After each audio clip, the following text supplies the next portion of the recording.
the Roman legionary.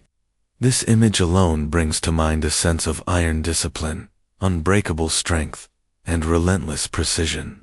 We picture an army trudging through sun-scorched deserts and frost-covered forests, building highways, bridges, and entire settlements, and smashing any opposition in its path. These warriors conquered half of the known earth, forging an empire that lasted for 1,000 years. But what energy powered these men?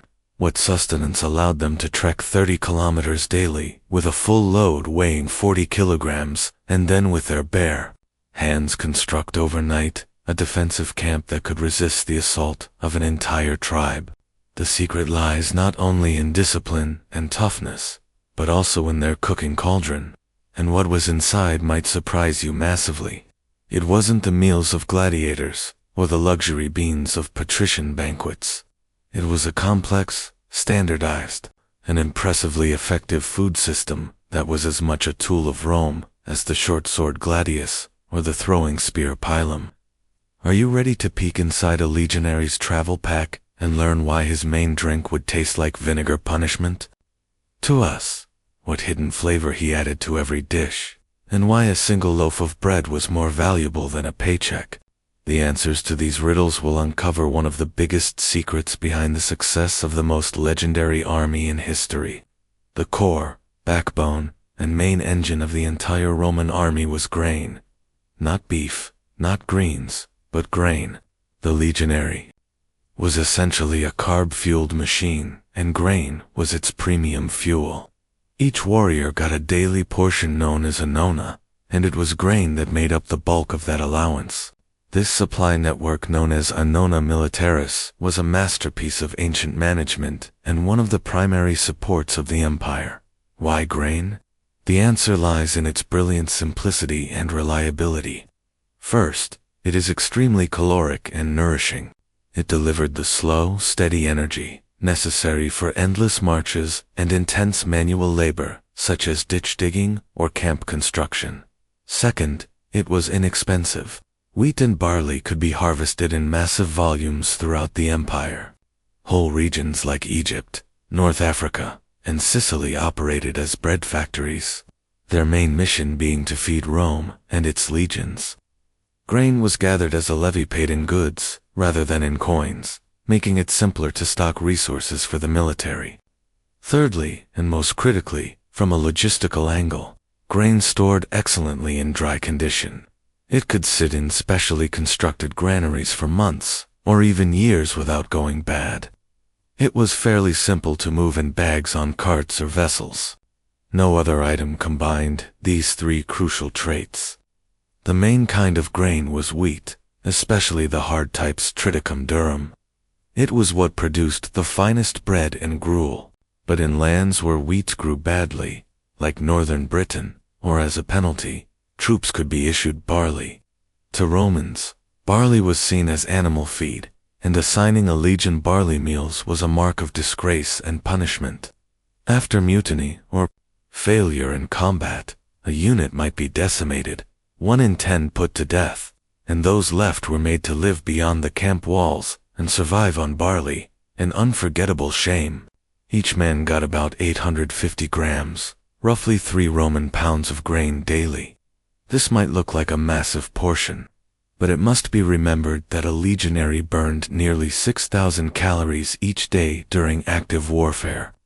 This ration alone gave them enough fuel to endure, about 3,000 calories. It is crucial to understand that this ration was not distributed in the form of baked bread. It was the raw grains that the soldiers obtained. This was done for logical reasons. Grain stays fresh longer than flour or loaves, and so there was less risk of it spoiling or getting stolen, which meant that each soldier had to transform that grain into meals himself. He carried with him a compact handmill stone, mola, 2 circular stones weighing several kilos, which were part of his standard baggage. Every evening after a long trek, he would sit down and begin the tough, repetitive task of grinding his portion. This daily activity was as central to a soldier's routine as cleaning his weapons or fixing his sandals. Grain was not merely food. It was the tactical backbone of Rome's dominance. Once a soldier received his daily allotment of grain, he had to prepare it. And although we link Rome with bread, baking warm loaves in the field, especially during a fast-paced march, was nearly unworkable. Therefore, legionaries had several other more effective and quicker ways to eat their primary source of calories, turning it into various dishes, depending on the moment.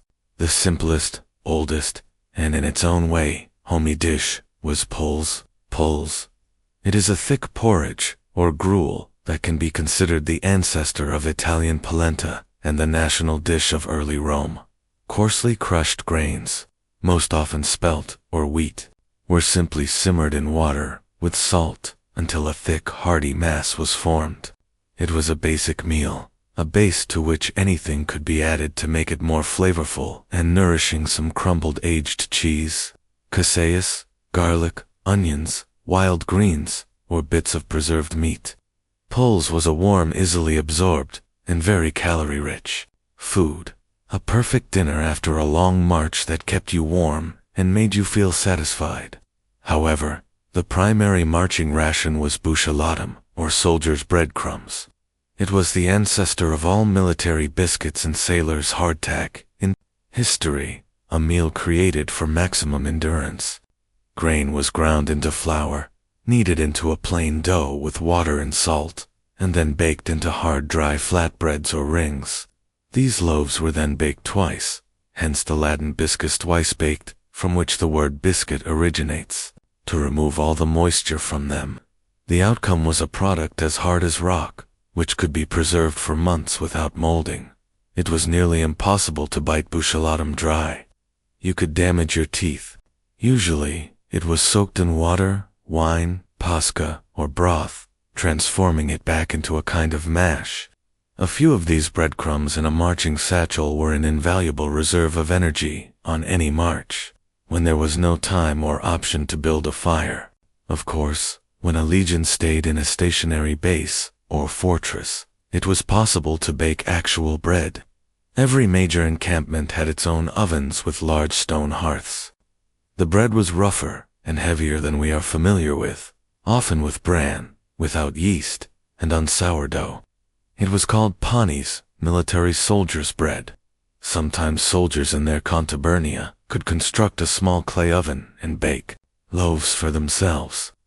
To receive a loaf of fresh, warm bread instead of dry buchalatum was a true luxury for a soldier and a symbol of stable, structured duty.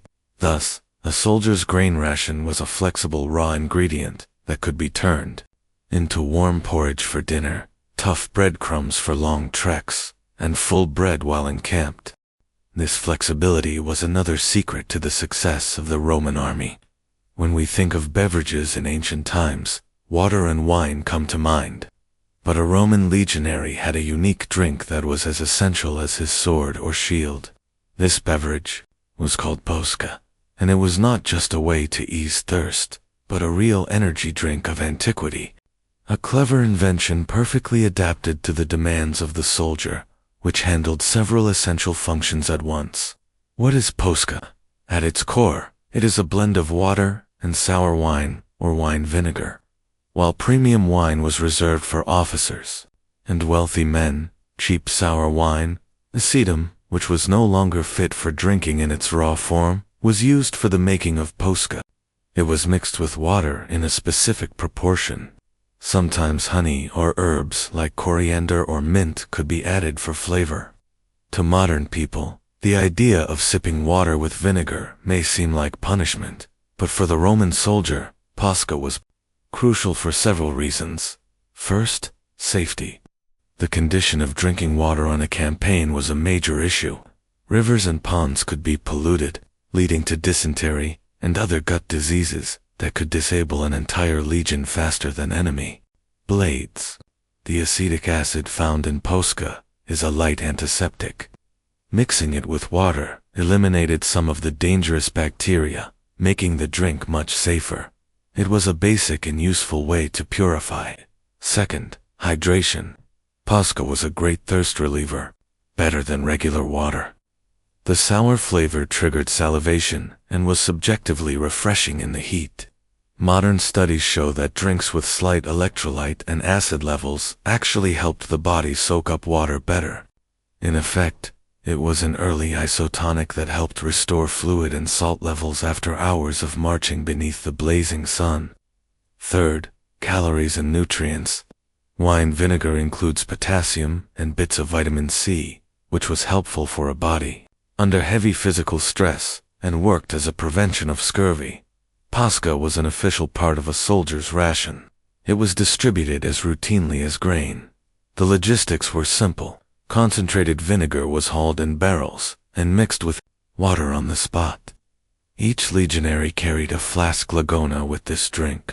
According to the Gospel, it was Pascha that a Roman soldier gave to the crucified Christ on a sponge. And it was not an act of cruelty, but a sign of compassion, an offering of a common soldier's drink to ease unbearable thirst. In addition to Pascha, of course, soldiers also drank clean water when they were certain of its quality. Wine, in its pure form, was more of a reward or part of the celebration ration. Beer, popular with tribal peoples such as the Celts and Germans, was hated by the Romans as a crude and lowly beverage. However, in the northern regions where grapes couldn't grow, legionaries had to adjust and drink the local beer cervisia, as shown by the findings at Fort Vindolanda. Although grain was the foundation of the diet, Roman generals were fully aware that soldiers needed protein to maintain their stamina and spirit. Therefore, meat, though in smaller portions than grain, was a required part of the soldier's meal plan. The main type of meat included in the standard ration was pork, and for clear reasons. Pigs grow fast, are easygoing in feeding, and provide very fatty, calorie-heavy meat. But most importantly, pork is extremely simple to preserve. Fresh meat under field conditions is a supply nightmare. It cannot be stored for extended periods of time. Therefore, soldiers received pork in salted or smoked versions. Most commonly, it was bacon or cured beef. Salt and smoke were the primary preservatives of antiquity. Such items could be stored for weeks and months and were simple to transport. A chunk of salted pork tossed into a cauldron of pools, porridge turned a bland dish into a filling and flavorful meal. In addition to pork, beef, goat, and mutton were also included in the menu, especially when the legion traveled through areas with strong cattle farming. Often, entire herds of animals followed the army and served as living canned meat. They were butchered as needed, offering fresh meat for the troops. But official rations were only part of the picture. Hunting played a massive role. The legionary was not only a fighter, but also a forager. During stops on the march or during long encampments, soldiers actively hunted any available game. Deer, wild boars, hares, wild birds, everything went into the pot. Hunting not only enriched the diet, but also served as great training of survival skills, tracking, and weapon use. The right to hunt was a key privilege. In addition, soldiers consumed any incidental catch. Fishing in rivers and lakes was a favored activity. More unusual foods were not overlooked either. Archaeological digs in Roman forts show that soldiers ate oysters, mussels, and other shellfish if stationed near the sea, as well as edible snails, which were even specially raised. Frogs could also be used for meals. For a soldier, thousands of miles from home, any form of protein was appreciated. The Roman army was too practical to feed its men on grain and meat alone. Commanders instinctively understood the importance of vegetables and herbs in avoiding illness and maintaining strength. Therefore, green rations, though not as systemized as grain rations, played a major role. The official supply included mostly those vegetables that were long-lasting and easy to transport. Onions and garlic were the undisputed champions here. They were prized not only for their bold taste, which lifted bland food, but also for their antiseptic qualities. The Romans believed that garlic boosted strength and repelled sickness. Every soldier carried several bulbs of garlic with him. Other key vegetables were cabbage, turnips, carrots, and various legumes, lentils, peas, beans. When dried, they could be stored for a very long period and were an excellent provider of protein and fiber. They were mixed into porridge and stew. However, most fruits and vegetables were not centrally issued to the soldiers' mess, but were locally acquired. When the legion camped in a long-term base, vegetable gardens were planted nearby, where soldiers cultivated leafy greens, lettuce, cucumbers, and other perishable crops during their downtime. This not only enhanced nutrition, but was also a form of productive therapy. Foraging played a massive part. Soldiers, being mostly from rural backgrounds, had a deep knowledge of wild edibles. They collected wild herbs, nettles, sorrel, wild garlic, roots, wild berries, and mushrooms. This was an essential ability, especially in unfamiliar territory. Fruit was also a key component of the diet. In the southern regions, these included figs, grapes, and dates, which preserved well when dried and provided a quick burst of energy. In the northern zones, wild apples, pears, and plums were gathered. This mix of centralized provisioning and local food gathering made the soldiers' diet impressively flexible and balanced, as much as conditions allowed. Onions, garlic, and cabbage were not merely food but natural medicine, protecting the army from scurvy and other deficiencies.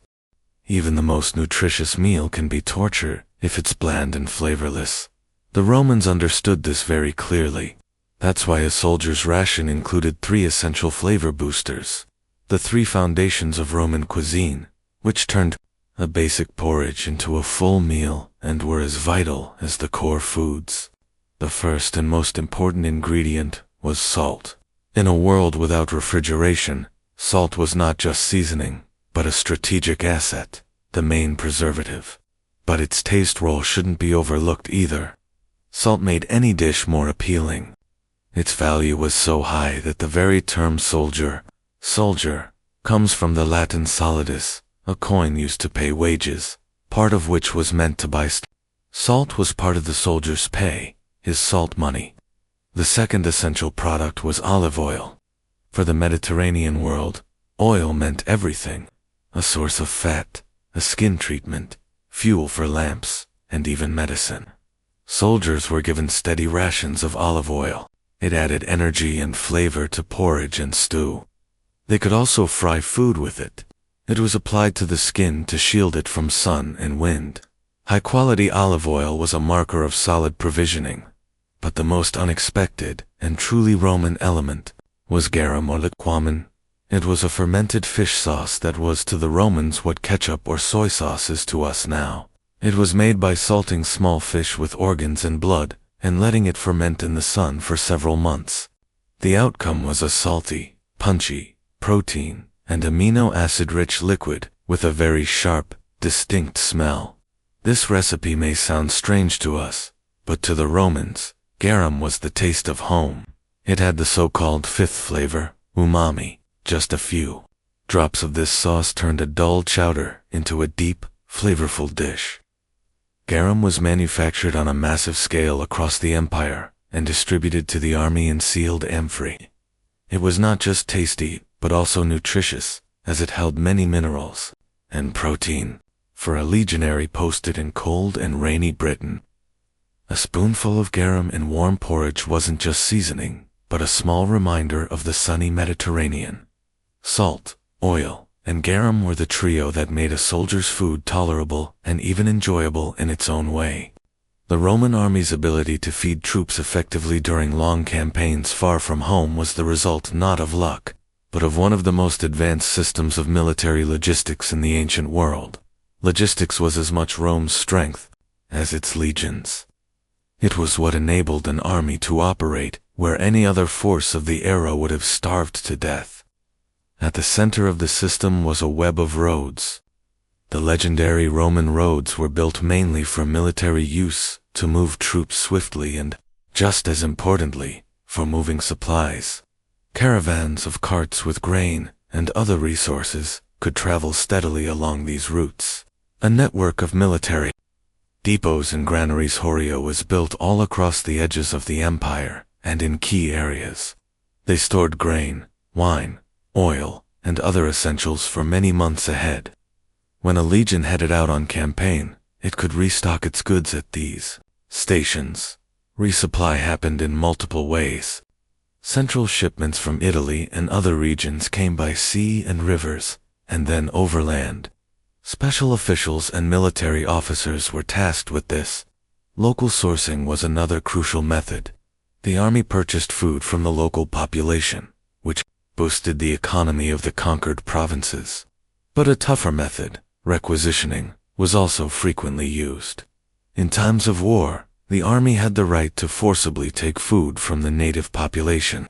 This, of course, caused resentment, but helped swiftly fix supply problems. Each legion had its own massive convoy of hundreds of animals and carts, which carried not only siege tools and tents, but also supplies. However, the Romans realized that a heavy cartage would slow down the march. Therefore, each legionary carried a large share of his provisions himself. Trajan's famous column shows soldiers with saws, axes, and marching sacks. In these bags, they carried their portions of grain or dried bread for several days, handheld millstones, a kettle, and a canteen. This made each soldier somewhat self-sufficient and enabled the legion to travel fast away from the main caravan. This structure, which merged centralized coordination, vast infrastructure, and the soldiers' individual responsibility, was the key to unbeatable Roman logistics. So, how did all this massive food become a warm meal for thousands of troops? The cooking system in the Roman army was as well structured as anything else, and was based on the core tactical unit of the legion. The legion was divided into cohorts, cohorts into centuries, and centuries into contuberniums. The contubernium was the smallest squad made of 8 soldiers who shared one tent. It was the contubernium that formed the basic kitchen unit. Soldiers of one contubernium received supplies together, ground grain together, and prepared meals together. Each contubernium had its own mess kit, a bronze pot for boiling, a spit for roasting meat when possible, and one mule with a cart that carried their shelter, tools, and other shared equipment. In the evening, after pitching camp, the men would light a fire and make dinner in a group cauldron. This was a shared duty. One gathered firewood, another started the flame, and a third made the food. Eating together strengthened the spirit of brotherhood, transforming the 8 comrades into a loyal fighting team. In addition to the shared pot, each man had his own private mess gear. It included several pieces.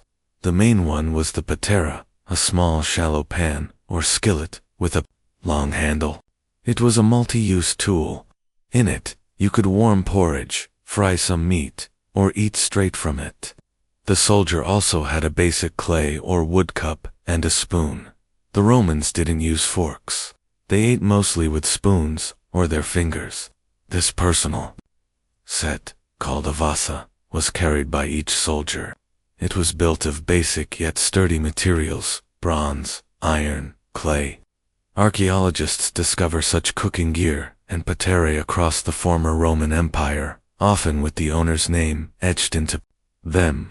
These humble items are silent witnesses to countless fireside meals from Hadrian's Wall in Britain to the shores of the Euphrates. Their simplicity and practicality made it easy to feed a huge army while keeping structure and spirit. A soldier's life was rough, but it wasn't all just marching days and bland porridge. There was space for celebrations and special rewards that played a big role in boosting morale.